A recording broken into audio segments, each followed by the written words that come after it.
Келнери, бармени, хотелски работници. Македонија се соочува со сериозен недостиг на работници, алармираат од угостителско-туристичкиот сектор. Вела дека агенциите биле преплавени со огласи за персонал, каде се бара кадар буквално за се, од кувари, слаткари па се до обични работници.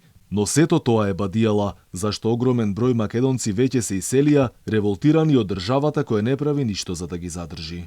Ако државата и натаму остане глува на барањата на работниците и натаму тоне угостителско-хотелскиот сектор во нашава земја, утре ќе дојде ден и да нема кој и кафе да не послуши.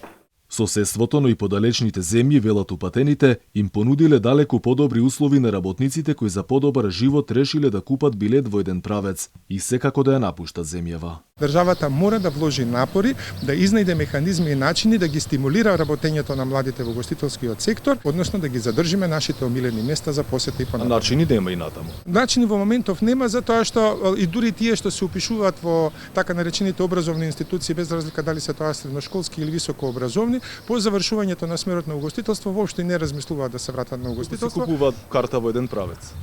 Дали купуваат карта, дали на пример го користат тоа за да прошетаат по светот и за да искористат и да научат други термини, меѓутоа луѓето веќе немаат интерес.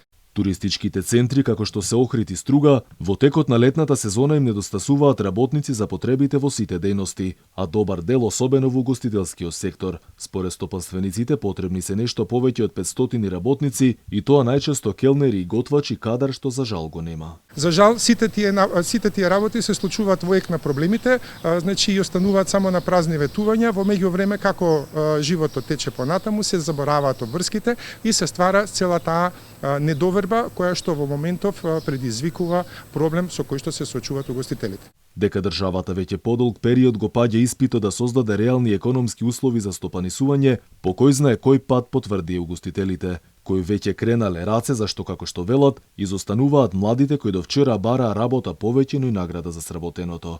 Инаку недовербата во државните органи, партизацијата во неситните пори на општеството, тромата и пренатрупана администрација, слабиот образовен и здравствен систем се само дел од причините кои младите ги наведуваат кога заминуваат во европските земји за подобро утре.